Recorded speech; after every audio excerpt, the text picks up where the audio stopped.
Praise the lord.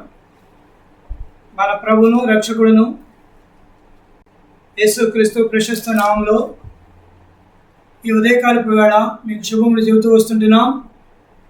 ప్రభు బలలో ప్రవేశించుట కొరకై దైవ గ్రంథమైన బైబిల్లో నుండి ఓ శ్రేష్టమైన లేఖన భాగాన్ని మన ముందుకు తీసుకొస్తాం. అది అపోస్తల కార్యముల పుస్తకం 26వ అధ్యాయము 19వ వచనం. ఇది పౌలు అగ్రిప్ప రాజు ఎదుట తన దర్శనముల గురించి ఎరిగిన బహుతేటైన మాట. కాబట్టి అగ్రిప్ప రాజా, ఆకాశము నుండి కలిగిన దర్శనమునకు నేను అవిధేయుడును కాక చాలు. ఇది ఒక దర్శనం. దాన్ని బట్టి తాను ఏం చేశాడు? 20వ వచనం కూడా, మొదట దమస్కులోని వారికిని, యెరూషలేములోను, యూదయ దేశమందంతటను, తర్వాత అన్ని జనులకును వారు మారు మనసు పొంది దేవుని తట్టు తిరిగి మారు మనసుకు తగిన క్రియలు చేయవలని ప్రకటించుచుంటిని. ఈ హేతువు చేత యూదులు దేవాలయంలో నన్ను పట్టుకొని చంపుటకు ప్రయత్నం చేసిరి. ఆయనను నేను దేవుని వలన సహాయము పొంది నేటి వరకు నిలిచి ఉంటిని.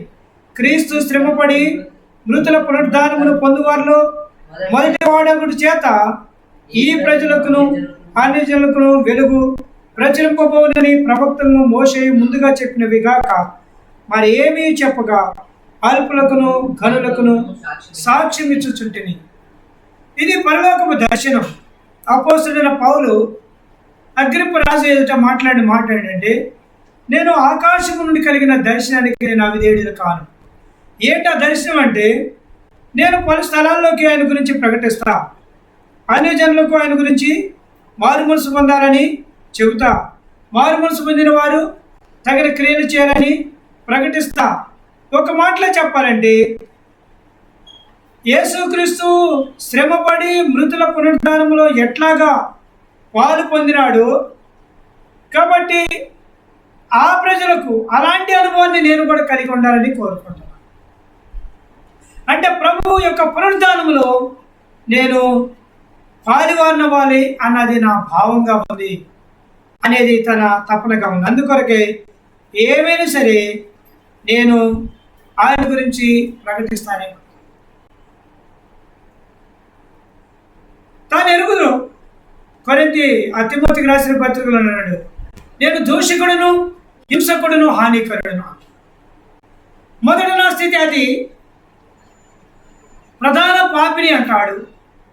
దేవుడు నన్ను కనికరించాడు కాబట్టి పరిచర్య నాకు ఇచ్చాడు అంటాడు, పరిచారకుండా అయ్యామంటాడు. కాబట్టి దేవుని ఉద్దేశం ఏంటంటే, దర్శనం ఎలాంటిదంటే పరిచర్య దర్శనం, ప్రయాణ దర్శనం, శ్రమల దర్శనం, పునరుద్ధాన దర్శనం. అదే ప్రాక్టికల్గా పౌలు చూస్తూ వచ్చినాడు. దమస్కులో నుండి వెళుతున్నప్పుడు కింద పడ్డాడు, స్వరాన్ని విన్నాడు, లేపబడ్డాడు, పరిచయం చేయించబడి బాప్తిసం తీసుకున్నాడు, బలపరచబడ్డాడు, ప్రకటిస్తూ విన్నాడు. చివరిగా తాను మరి ప్రభు కొరకై పానార్పణంగా పోయబడతానంటాడు. నేను ఇప్పుడే పానార్పణంగా పోయబడుచున్నానంటాడు. నా మటుకు బ్రతుకుట క్రీస్తు, చావైతే లాభం అనే తన ముగింపు మాటలుగా మనకి కనపడతా ఉంటాయి. ఒక వ్యక్తి ఆరంభ మాటలు ఎంత గంభీరంగా ఉంటావో ముగింపు మాటలు అంతకన్నా శ్రేష్టమైనవిగా ఉంటాయి. ఒక వ్యక్తి ఆరంభం ఎలా మరి ఉన్నతమైన విధానంలో ఉంటుందో ముగింపు అంతకన్నా ఉన్నతమైనదిగా ఉండాలని ప్రభు యొక్క ఉద్దేశమే ఉంటుంది. అందుకని ఇక్కడ అపోస్తలుడైన పౌలు తన గురించి 19 నుండి 23 వచనాల వరకు మాటలు చెప్పుకుంటూ వచ్చినాడు. ఇది చెప్పడానికి 25వ అధ్యాయం నుండి తన శ్రమలు ఆరంభమైనవి. దాదాపుగా 21 నుండి 21వ అధ్యాయం నుండి తాను సాగనంపబడుతూ, పట్టబడుతూ, కొట్టబడుతూ, మరి ప్రతి విధమైన స్థలాల్లోకి సాక్ష్యం ఇచ్చుకుంటూ 26వ అధ్యాయానికి వచ్చేటప్పటికి అగ్రిప్ప రాజు ఎదుటికి వచ్చాడు.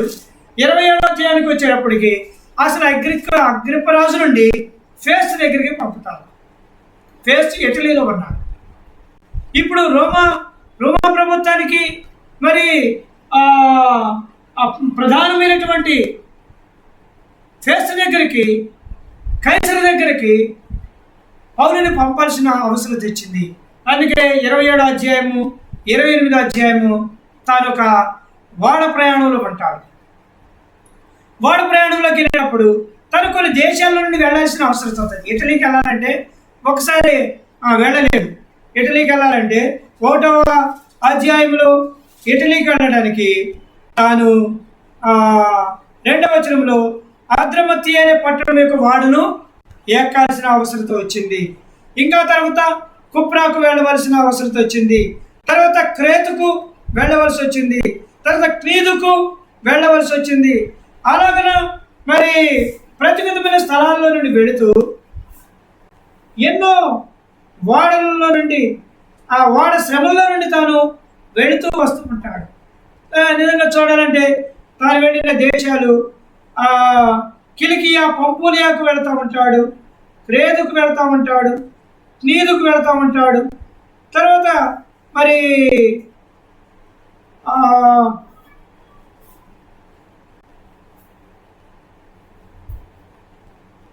ద్వీపాల్లో నుండి ప్రయాణం చేస్తూ ఉంటాడు. వాడలను తప్పించుకోవడానికి పడవల్లో నుండి వెళ్ళవలసిన అవసరం కొంతమందికి వచ్చింది. ఆయన వెళ్ళలేదు, వాళ్ళలోనే ఉన్నాడు. లాస్ట్కి మరి వాడ బ్రద్దలైపోయినప్పుడు ఏం ద్వీపం అది? ఓ ద్వీపానికి వస్తారు 28వ అధ్యాయంలో. మిలీతే అనే ద్వీపానికి వస్తారు. తర్వాత 39, 27, 39 అసలు ఏ దేశమో గుర్తుపట్టని ప్రాంతంలోకి వెళ్ళి. కాబట్టి ఇట్లా తను ఈ ప్రయాణాలన్నీ చేయడంలో కారణం ఏంటంటే దర్శనాన్ని లోకానికి చాటి చెప్పడానికి. ఏ ప్రాంతానికి వెళ్ళినా, ఏ స్థలానికి వెళ్ళినా. తర్వాత 28వ అధ్యాయంలో మెలీతేలో ద్వీపంలో తనకు ఒక పాము కలిసినట్టుగా చూస్తాం. అందరూ కూడా చచ్చిపోతాడేమనుకుంటాడు. కాదు, అక్కడ 3 నెలలు ఉంటాడు. ఆ 3 నెలల తర్వాత అలెగ్జాంద్రియా పట్టణానికి వస్తాడు 28, 11, 12 ప్రకారము. ఆ తర్వాత అక్కడ మళ్ళీ 3 దినాలు ఉంటాడు. మళ్ళీ 16వ వచనం ప్రకారం రోమాకు వస్తాడు. తర్వాత 17వ వచనం మళ్ళీ 3 దినాలు తీసుకొని అక్కడ నుండి మళ్ళీ ప్రయాణం అవుతాడు. ఇలాగనే వెళ్ళి లాస్ట్కి 28వ అధ్యాయము ఆఖరి 2 వచనాల్లో చూస్తే అద్దె ఇంట్లో తన పరిచర్య ఆరంభిస్తాడు. ఇది జరిగిన సంగతి. అద్దె ఇంట్లో ఉండి ప్రభుని గురించి ప్రకటిస్తారు. ఇప్పటి వరకు కొంతమంది స్వీకరించే వాళ్ళు ఉన్నారు, కొంతమంది తృణీకరించే వాళ్ళు ఉన్నారు, కొంతమంది బలపరిచే వాళ్ళు ఉన్నారు, కొంతమంది విడిచిపెట్టే వాళ్ళు ఉన్నారు. అలాగన 9వ అధ్యాయం నుండి 28వ అధ్యాయం వరకు తన ప్రయాణము సాగుతూ వచ్చింది. అయితే ఇప్పుడు తనకి ఈ దర్శనంలో తను కొన్ని పేర్లు తను పొందగలుగుతూ వచ్చినాడు. రండి, రోమీయులకు రాసిన పత్రిక 1వ అధ్యాయము 1వ వచనంలో యేసుక్రీస్తు దాసుడును అపోస్తలుడిగా ఉన్నట్టుకు పిలువబడిన వాడు, తర్వాత దేవుని సువార్త నిమిత్తము ప్రత్యేకింపబడిన వాడైన పౌలు. పిలువబడిన వాడు, ప్రత్యేకింపబడిన వాడు. ఈ దర్శనం లోకానికి నీవు నేను చాటి చెప్పాలి అంటే పిలువబడటం చాలా అవసరం. అంటే ప్రభు పిలుపును సంపూర్ణంగా ఎరిగిన వారు మాత్రమే ఈ దర్శనంలో ఉండగలరు. ఎంతోమంది వెలుగురికి వెళ్ళిపోయారు. యేసుప్రభువారు దగ్గరకు వచ్చిన శిష్యులు కూడా ఎంతోమంది వెళ్ళిపోయారు. పేతురు అడిగాడు, ప్రభు అందరూ వెళ్ళిపోతున్నారు ఏంటి అంటే, మీరు కూడా వెళ్ళిపోవాలంటే వెళ్ళిపోండి. అప్పుడు పేతురు అంటాడు, ప్రభు మేము ఎక్కడికి వెళ్ళగలం? నీవు నిత్య జీవపు మాటలు గలవాడు, నిన్ను విడిచిపెట్టి మేము ఎక్కడికి వెళ్ళగలం? అయితే ఈ బండి మీద నీ సంఘాన్ని కడతాం. అవును, ఆ పేతురు నేను ఎక్కడికి వెళ్ళగలను, నిత్య జీవంగా కలిగిన మాటలు కలిగిన వాడు అని ఎరిగాడు. కాబట్టి ఇదే పేతురు అపోస్తలుల 2వ అధ్యాయంలో వీరు అపోస్తలుల బోధ ఎందును, సహవాసం ఎందును, రొట్టె విరుచుట ఎందును, ప్రార్థన చేయటం ఎడతెగకుండిరని ఆ సంఘ క్రమాన్ని నియమించడానికి ఆధారమవుతూ వచ్చినారు. పౌలు కొనసాగిస్తూ వచ్చారు. అనేక మంది భక్తులు, దైవజనులు కొనసాగిస్తూ వస్తుంటారు. ఈనాడు నీవు నేను ఆ దర్శనంలో ఉన్నామంటే పిలువబడిన వారి మన సంగతిలో ఎరుగుదాం. తర్వాత పిలుపులో కూడా ప్రత్యేకింపబడిన వారు. గలతీయులకు రాసిన పత్రికలో ఆ మాట తాను అంటాడు. గలతీయులకు రాసిన పత్రిక తల్లి గర్భంలోనే ప్రత్యేకపరిచారు అంటాడు, ఇప్పుడు కాదు. గలతీయులకు రాసిన పత్రిక 1వ అధ్యాయము 15వ వచనం. అయినను తల్లి గర్భమందు పడినది మొదలుకొని నన్ను ప్రత్యేకపరిచి తన కృప చేత నన్ను పిలిచిన దేవుడు నేను అన్యజనులతో తన కుమారుని ప్రకటింపవల్లని ఆయనను నా యందు బయలుపరచ అనుగ్రహించినప్పుడు మనుష్య మాత్రలతో నేను సంప్రదింపలేదు. అంటే ఈ పిలుపు బయట వచ్చింది కాదు, తల్లి గర్భంలో ఉన్నప్పుడే పిలిచాడు, తల్లి గర్భంలో ఉన్నప్పుడే ప్రత్యేకపరిచాడు. ఇది దేవుని యొక్క అనాదికాల సంఘం. ప్రియమైన స్నేహితుల సహోదరి, ఈ ఉదయకాలపు వేళ నిన్ను నన్ను ప్రభు అలాంటి ఉద్దేశంతో ఈ దేశంలో తీసుకొచ్చాడని ఎరుగుదాం. పిలిచాడు నువ్వు కావాలని, ప్రత్యేకపరిచాడు నేను అన్ని జనుల నుండి, లోకము నుండి, పాపము నుండి, శాపము నుండి బయటకు తీసుకొచ్చి ప్రత్యేకపరిచాడు. అదే తన పేరుగా పెట్టుకున్నాడు.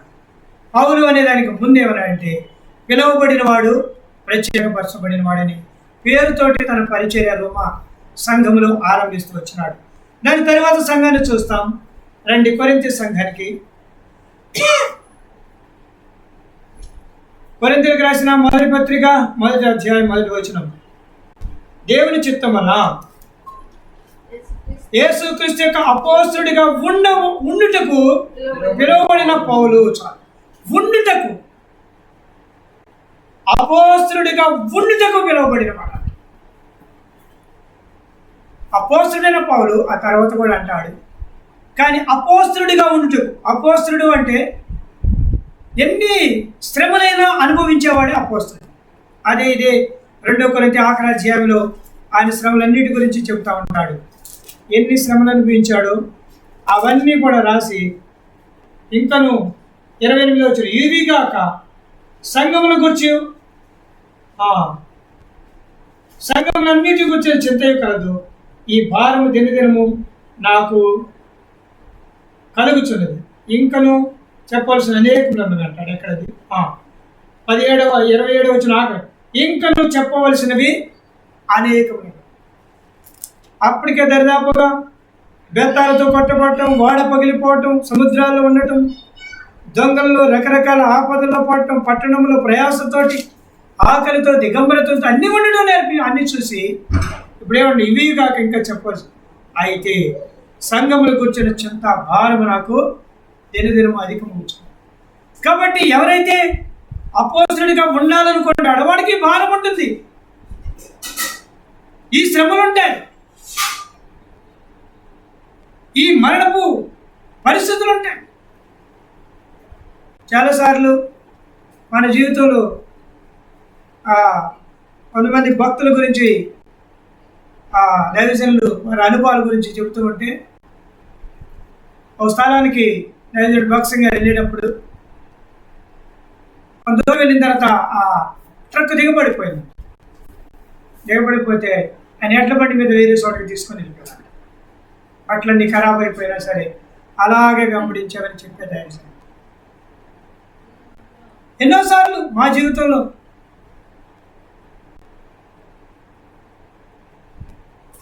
రాళ్లపల్లి వెళుతూ ప్రకాశం జిల్లా తాళ్ళూరు మండలంలో రాళ్లపల్లి ఊరెళ్ళేటప్పుడు వాగు దాకా మేము సైకిల్ బాగానే తొక్కుంటూ వెళ్ళాం. అక్కడికి వెళ్ళేటప్పుడు వాగు వచ్చింది. వాగు బాగా ఫోర్స్గా వస్తుంది. ఇప్పుడు దాటాలి, ఏం చేయాలి? నాకు ఆల్రెడీ చిన్నప్పటి నుండి సైకిల్ ఎత్తుకొని నడవటం వచ్చు.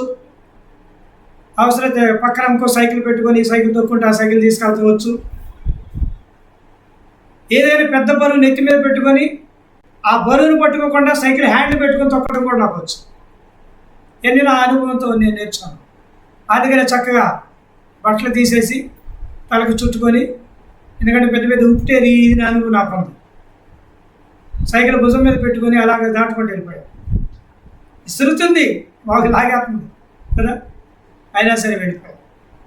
రాత్రి ప్రకటించుకొచ్చాం. కాబట్టి ఎందుకు ఈ సంగతులు జ్ఞాపకం చేస్తున్నామంటే ఇవి దర్శనంలో ఉన్న అనుభవాలు. ఉండటానికి పిలువబడిన వాడు చేసింది. పిలువబడిన వాడు మాత్రమే కాదు, ప్రత్యేకింపబడిన వాడు మాత్రం కాదు, ఉండటానికే. ఒకవేళ ఉండకపోతే ఈ శ్రమలో ఏదో శ్రమల్లో వెళ్ళిపోవచ్చు. దొంగల్లో ఆపద వచ్చినప్పుడు వెళ్ళిపోవచ్చు. దొంగల ఆపదలు కూడా మాకు తెలుసు. మా తాళం తీసుకొని స్క్రూ డ్రైవర్ తీసుకొని బీరు అంత పడి ఇప్పుడు ఆ బీరు అట్లాగే ఉంది. చక్కగా వచ్చాడు, తీని మాటలు మాట్లాడాడు. మేము స్నానాలు కట్టి వెళ్ళినప్పుడు తాళం తీసుకున్నాడు, ఇంటి తాళం. బీరువా తాళం తీసుకున్నాడు. అది చేసిన తప్పు. లేకపోతే బీరువా పగలు కొట్టేవాడు కాదు. చక్కగా బీరువాలో తాళం తీసుకుని వెళ్ళేవాడు. ఇంటి తాళం తీసి పక్కన పెట్టుకున్నాడు. దాన్ని తీయడానికి స్క్రూ డ్రైవర్ కటింగ్ ప్లేట్ తీసుకున్నాడు. అది రెండుసార్లు మొత్తం పీకి పాడు చేశాడు అన్నమాట. కాబట్టి ఉండటానికి వచ్చినప్పుడు ఎన్ని అనుభవించాల్సిందే. ఈ శ్రమలు మనకెందుకు అనుకుంటే ఉండలేవు. అందుకనే రోమా పత్రికలోనేమో పిలువబడిన వాడు ప్రత్యేకపడిన వాడు కాబట్టి కొరింథీ పత్రికలో ఉండటానికే పిలువబడిన వాడు. మూడవది గలతీయులకు రాసిన పత్రిక. ఒక్కొక్క పత్రికలో తనకు ఒక పేరు పెట్టుకుంటూ ఆ దర్శనాన్ని తను కొనసాగిస్తూ వచ్చాడు. చూడండి దయచేసి 1వ అధ్యాయము 1వ వచనం. మనుషుల మూలముగాను ఏ మనుషుని వలన కాక యేసుక్రీస్తు వలనను ఆయన్ను మృతుల నుండి లేపిన తండ్రి దేవుని వలన అపోస్తలుగా నియమింపబడిన పౌలను నేను అపాయింటెడ్ అన్నమాట. Called by Christ, separated by Christ, appointed by Christ, dwelling with the Christ. మాటలు చూస్తే నియమింపబడిన వాడు ఇస్ ద అపాయింట్మెంట్. దర్శనం అనేది ఒక అపాయింట్మెంట్. ఏదైనా ఉద్యోగంలోకి వెళ్ళినప్పుడు అపాయింట్మెంట్ ఆర్డర్ ఇస్తాడు. దాన్ని తీసుకొని వెళ్ళి జాయినింగ్ రిపోర్ట్ చేస్తాడు. నేను వాడు వచ్చేస్తాను. అట్లా కొన్ని సంవత్సరాలు ఉద్యోగంలో కొనసాగుతాడు. సేవలో ఆయన అపాయింట్ చేసినాడు. కొంతమందిని అర్ధరాత్రిలో అపాయింట్ చేస్తాడు. ఒకవాడు మిడ్ నైట్ అపాయింట్ చేస్తాడు, కొంతమంది మిడ్ డే అపాయింట్ చేస్తాడు, కొంతమంది ఎర్లీ మార్నింగ్ అపాయింట్ చేస్తాడు. పౌరుని మిట్ట మధ్యాహ్నం అపాయింట్ చేశాడు. ఈ వెలుగు కంటే మించిన వెలుగు వచ్చిందంట. సూర్య తేజస్సు కంటే మిక్కిలే ప్రకాశమైన వెలుగు వచ్చి కింద పడేసే లే అపాయింట్ చేశాడు.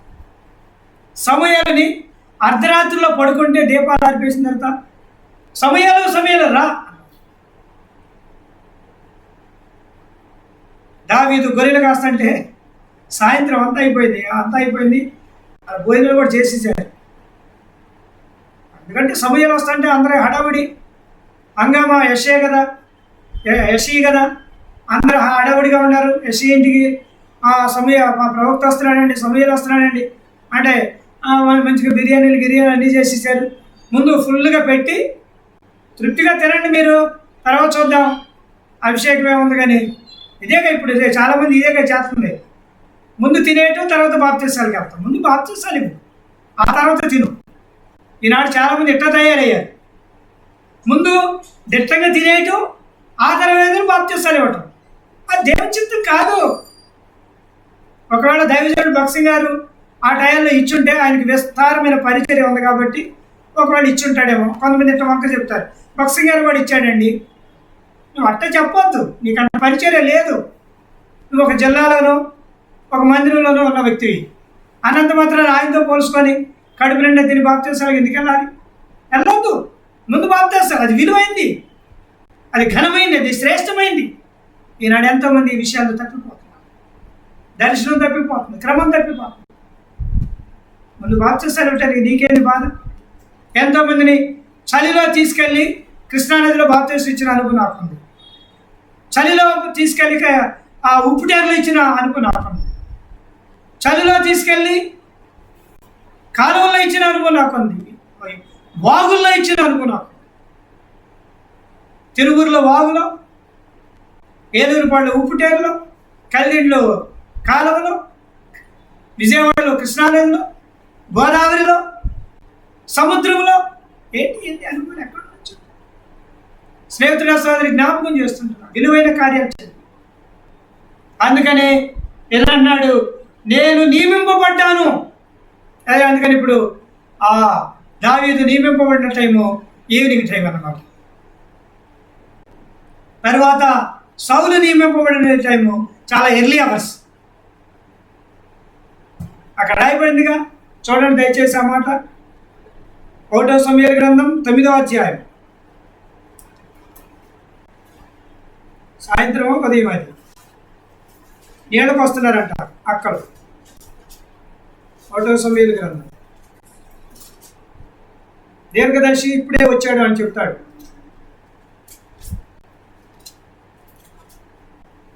9వ అధ్యాయం 11వ వచనం.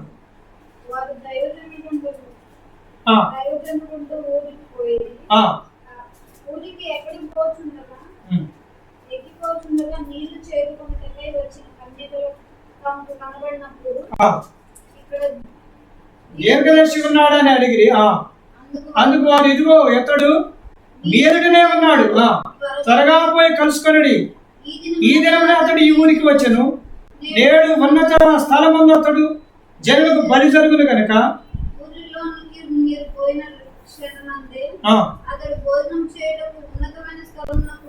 భోజనము చేయుటకు ఉన్నత స్థలములకు వెళ్ళక మునిపే కనుగొందరు. అతడు రాగమునకు జనులు భోజనము చేయరు. అతడు బలిని అర్పించిన తర్వాత పిలువబడిన వారు భోజనము చేదురు. మీరు ఎక్కిపోండి, అతడు చూచుటకు ఇదే సమయమని వారు ఊరిలోనికి రాగా ఉన్నతమైన స్థలంలో పోతున్న సమూయేలు వారికి. కాబట్టి ఓ రకంగా చెప్పాలంటే ఇది చాలా ఎర్లీ అవర్స్లుగానే కనపడతా ఉంది. అర్పించేంత వరకు ఎవరు అన్నాలు తింటారంటే ప్రధానంగా భోజనం అనేది మధ్యాహ్నానికి ఎక్కువ ఇంపార్టెన్స్ ఇచ్చే రోజులు అన్నమాట. కాబట్టి ఇట్లా చూస్తే దేవుడు ఒక్కొక్కసారి ఒక్కొక్కరిని అపాయింట్ చేస్తూ వచ్చినాడు. ఇది ఆధ్యాత్మికమైనటువంటి సత్యం. నేను దాదాపు ఉదయం 10 గంటల టైంలో బైబిల్ చదువుతా ఉన్నాను మందిరంలో కూర్చొని. 2వ సమూయేలు గ్రంథం 19:33 నేను వాక్యం చదువుతూ ఉండగా నా కళ్ళు పైకి కానీ కిందకి కానీ వెళతలేదు. అంతా మరి అయోమయమైనటువంటి పరిస్థితులు అక్కడ కళ్ళు కేంద్రీకరింపబడిపోయినాయి. ఈ వాక్యం నాతో మాట్లాడుతూ వస్తూ ఉంది. నా యొద్ద యెరూషలేములో నిన్ను నిలిపి పోషించేదను, నీవు నాతో కూడా నది దాటవననే మాట నన్ను అట్లాగా బంధించేసినట్టుగా చూస్తూ వచ్చాను.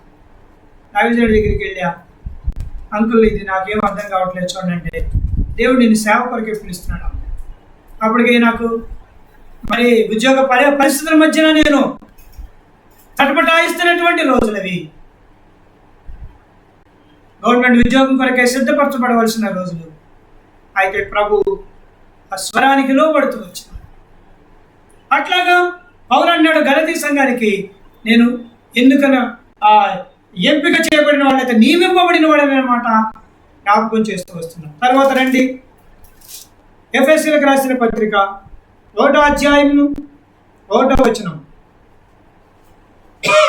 ఎఫెసీ దేవుని చిత్తం వలన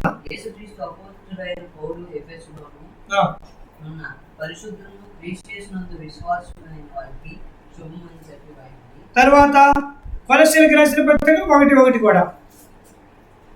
కొలస్సీ 1:1 కొలస్సీలో ఉన్న పరిశుద్ధులకు అనగా క్రీస్తునందు విశ్వాసులైన సహోదరులకు దేవుని చిత్తం వలన యేసు అపోస్తలుడైన పౌలును సహోదరుడైన తిమోతిను శుభమని చెప్పి రాయినది. ఇక్కడ ఏమో రాయబడిన మాట అంటే క్రీస్తునందు అయితే దేవుని చిత్తం వలన అనే మాటలు 2 స్థలాల్లో మనకు కనబడతా ఉంటాయి. దేవుని చిత్తం వలన, క్రీస్తునందు అనే మాటలతోటి పౌలు పిలువబడతా వచ్చినాడు. అంటే willing of God and welling in the God. ఎక్కడ దేవుని చిత్తం ఉందో అక్కడ క్రీస్తునందు కూడా అనే అనుభవం వస్తుంది. క్రీస్తునందు అనే మాట, ప్రభునందు అనే మాట, దేవుని చిత్తం వలన అనే మాటలో కూడా ఇమర్చబడి ఉంటుంది. అంటే నేను అపోస్తలుడిగా ఉన్నాను అంటే నా ఇష్ట ప్రకారం కాదు, క్రీస్తుని బట్టి, దేవుని చిత్తమును బట్టి. అంటే దేవుని చిత్తం లేకుండా అపోస్తలత్వం అనేది నాకు దక్కలేదు. అందుకని దైవజనుడు భక్సింగ్ గారు how to find God's will అని బుక్ రాశారు. దేవుని చిత్తం తెలుసుకుంటాను. నేను సేవకు వచ్చినప్పుడు రేడియో వాక్యం వినేవాడిని. జోషి గారికి లెటర్ రాస్తే ఆయన ఇదే పుస్తకం పంపించాడు, హౌ టు ఫైండ్ గాడ్స్. నువ్వు దేవుని చిత్తంలో ఉంటే ఎవరి మీద ఆధారపడద్దు. నువ్వు దేవుని చిత్తంలో ఉంటే ఏ సంస్థలకి చేరదు.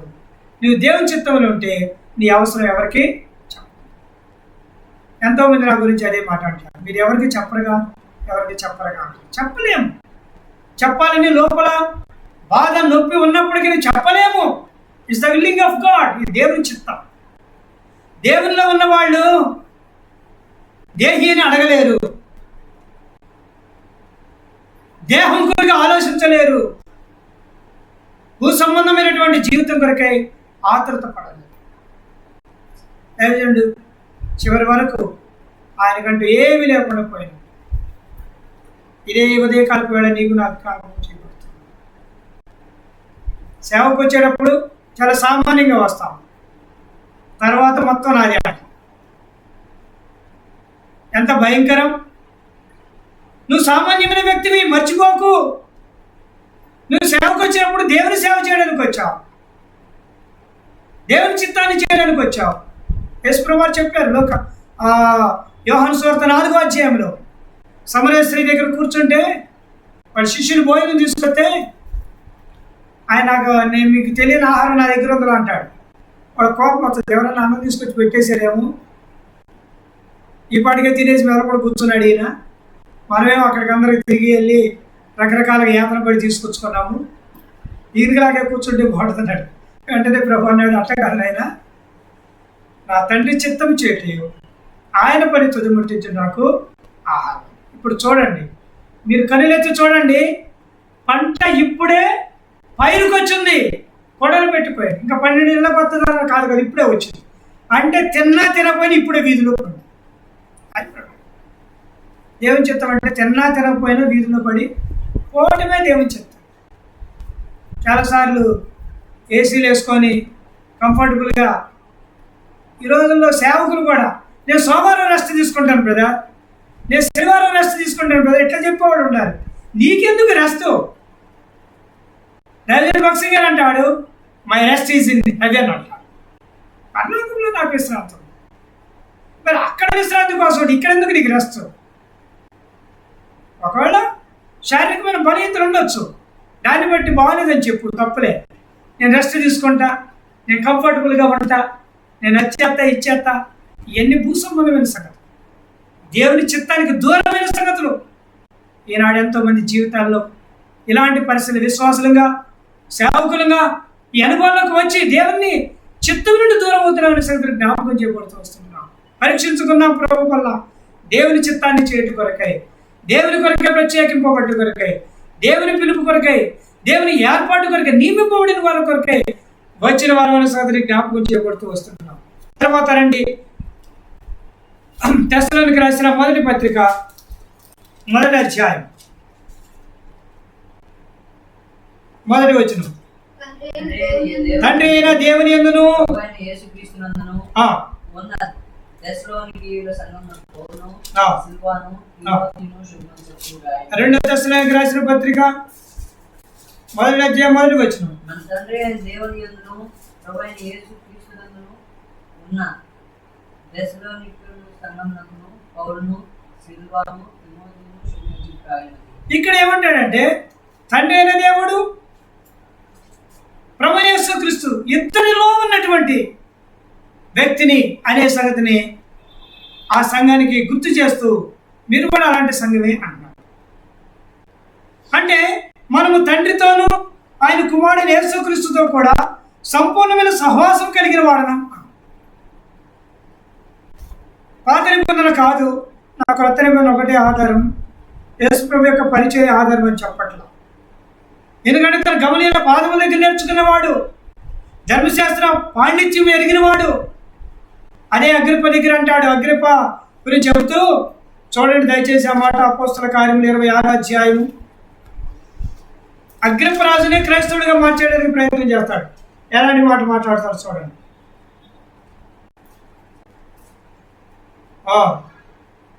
27వ వచనం. అగ్రిప్ప రాజా, తమరు ప్రవక్తలను నమ్ముచున్నారని నేను ఎరుగుదును.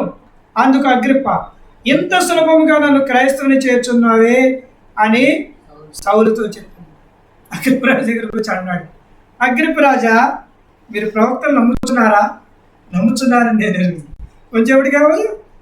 వాళ్ళు ఎక్కాలి, జైలుకి వెళ్ళాలి, మరణానికి హేతువైన కారణాన్ని వెతికి కైసరుకి ఫేస్తు దగ్గరికి వెళ్ళాల్సిన పౌలు ఇప్పుడేమన్నాడంటే, అగ్రిప్ప ప్రవక్తలు నమ్ముతున్నాను నేను కూడా.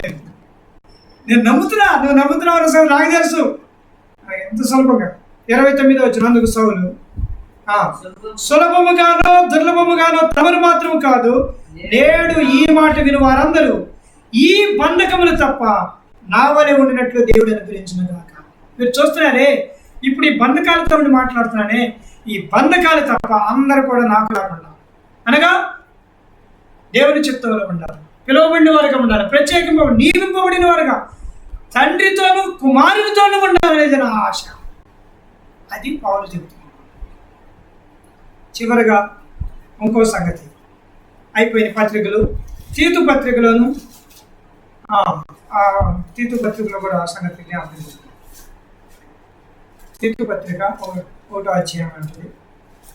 1వ అధ్యాయం 1వ వచనం. ఇక్కడ కూడా దేవుడు ఏర్పరచుకున్న వారి విశ్వాసం నిమిత్తమును నిత్య జీవన గురించి నిరీక్షణతో కూడిన భక్తికి ఆధారమగు సత్య విషయమైన అనుభవ నిమిత్తము దేవుని దాసుడును, సర్వెంట్ ఆఫ్ గాడ్ అంటాడు, దేవుని దాసుని అంటాడు. ఇది ఎంత గొప్ప మాట! దేవుని దాసుడు. ఇవన్నీ బాగానే ఉన్నాయి. అపోస్తలుడు, పిలువబడిన వాడు, ప్రత్యేకింపబడిన వాడు, ఎన్నిక చేయబడిన, అబ్బా ఇవన్నీ బాగా చాలా పెద్ద పెద్ద మాటలుగా కనపడుతున్నాయి. కానీ ఇక్కడ ఏమన్నంటే, నేను దేవుని దాసుడు అన్నాడు. నేను మనుషులను సంతోషపెట్టేవాడిని అయితే క్రీస్తు యేసుకు దాసుడిని కాకయే పోదును అంటాడు గలతీయులకు రాసిన పత్రిక. అంటే ప్రభు దాసుని. సర్వెంట్ గురించి యేసు వారు చెబుతూ మాట అన్నాడు. ఆ యజమానుడు బయట నుండి రాగానే, పొలం నుండి రాగానే, వీడప్పటికే దాసుడు అరిచిపోయాడంట. యజమానుడు కూర్చోబెట్టి భోజనం పెట్టి ఏమనాలంటే, నేను నిష్ప్రయోజక దాసుడును, చేయగలిగిందే చేశాను, ఇంకేమైనా మీరు చెబితే నేను చేస్తానన్నాను. మనమైతే ఏమంటాం? అయ్యా అన్నీ చేసేసాను, సగం చేసి సగం మానేస్తాం. నేను నిష్ప్రయోజక దాసుడును, చేయవలసిందే. లూకా సువార్త 17వ అధ్యాయము 7వ వచనం నుండి, దున్నువాడు కానీ మేపువాడు కానీ మీలో ఎవరికైనా ఒక దాసుడు ఉండగా వాడు పొలంలో నుండి వచ్చినప్పుడు నీవు ఇప్పుడే వెళ్ళి భోజనం చేయమని వారితో చెప్పునా? చెప్పడు. యజమానుడు వచ్చి, అరే పొలం నుండి వచ్చావు కదా భోజనం చేయమని చెప్తాడా? చెప్పడు. అయితే అంతేకాదు, నేను భోజనం చేయటకు ఏమైనా సిద్ధపరిచి నడుము కట్టుకొని నేను అన్నపానములు పుచ్చుకునే వరకు నాకు పరిచారం చేయము, అటు తర్వాత నీవు అన్నపానములు పుచ్చుకొనవచ్చని వారితో చెప్పును. కానీ ఆ దాసుడు ఆజ్ఞాపింపబడిన పనులు చేసినందుకు వాడు దయ చూపునని వారిని మెచ్చున, అటువల్లే మీరును మీకు ఆజ్ఞాపించిన వారిని చేసిన తరువాత మేము నిష్ప్రయోజకులమైన దాసులము, మేము చేయవలసినదే చేసినామని. చాలా బాగా చేసేవారని దయ చూపించుకోవాలి. మనం ఏమనుకుంటామంటే, ఎంత చేసాం కాబట్టి అబ్బా దేవుడు చాలా దయ చూపిస్తాడు. ఏమి దయ చూపించాలి? ఎందుకంటే నువ్వు దాసుడి. పొలం పని నీదే, వేపే పని నీదే, దున్నే పని నీదే, విత్తే పని నీదే, నడుం కట్టుకొని భోజనం సిద్ధపరిచే పని నీదే, తినే వరకు నిలబడాల్సిన పని నీదే. అన్నీ చేసిన తర్వాత నాకేదో దయ చూపిస్తాడని కూడా ఎదురు చూడాల్సిన అవసరం ఏమి? దయ చూపించాడు అనుకో, ఓకే. ఒకవేళ ఏం దయ చూపించలేదంటే నువ్వు మౌనంగా చేతులు కట్టుకుని అట్లా ఉండాల్సింది. అయిపోచ్చు నిష్ప్రయోజక దాసుడు అని చెప్పాలి.